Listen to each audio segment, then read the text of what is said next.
प्रधानमंत्री का चेहरा हर राज्य में देख रहे हैं हम कि चाहे राजस्थान के चुनाव हो, मध्य प्रदेश के चुनाव हो, छत्तीसगढ़ की बात हो, केवल प्रधानमंत्री मोदी के ही चेहरे पर चुनाव लड़ा जाएगा बीजेपी की तरफ से? देखिए, हमारे पास बड़ा नाम माननीय मोदी जी का है और मोदी जी ने वो कुछ किया है जिसके आधार पे हम जनता के बीच जाते हैं। मगर छत्तीसगढ़ में भारतीय जनता पार्टी के पास बोलने को और बहुत कुछ है।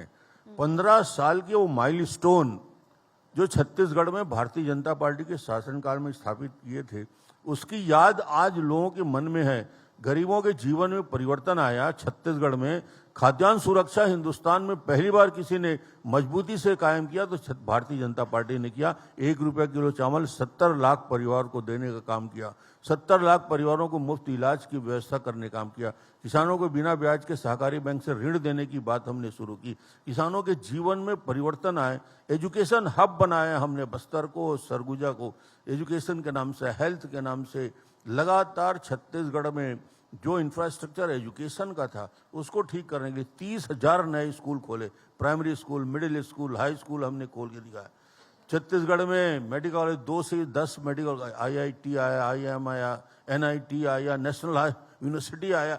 एक अद्भुत ग्रोथ का वो दौर था। रमन जी, चेहरा तो आपका था ना फिर तो जी? तो 15 साल तो आपके ही थे ना? हाँ, 15 साल थे। वो लोग अब याद कर रहे हैं कि वो दौर था। उसके बाद भूपेश के आने के बाद तुलना तो अब होती है।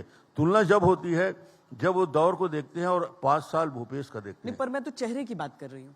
चेहरा हमारे पास निश्चित रूप से भारतीय जनता पार्टी के पास, यदि आप कहें कि इलेक्शन के चेहरे की बात आप तलाश रहे हैं तो मैं सीधा ये कहना चाहूँगा, भारतीय जनता पार्टी वो 2003 का इलेक्शन हो, 8 का इलेक्शन हो, 13 का इलेक्शन हो, तीनों इलेक्शन में कोई डॉक्टर रमन के चेहरे के आधार पर चुनाव नहीं लड़े थे।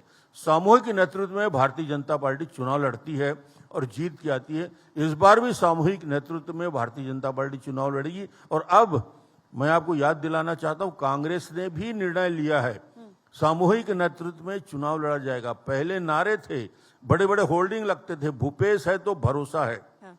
आपने देखा होगा करोड़ों रुपया खर्च किया, भूपेश है तो भरोसा है। रातों रात भूपेश का भरोसा खत्म हुआ, अब भरोसे की सरकार आ गई। तो आप कह रहे हैं कि वहां भी TS सिंहदेव को लाया जा सकता है? वहां भी सामूहिक नेतृत्व की बात हो गई है। अब कोई किसी के नेतृत्व में नहीं लड़ा जा रहा है।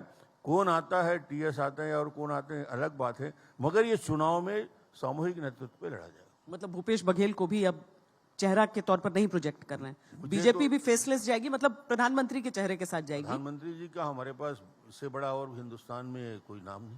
और उधर राहुल गांधी के चेहरे पे चुनाव हो रहा है। उसे और बढ़िया मुकाबला और क्या हो सकता है हिंदुस्तान में।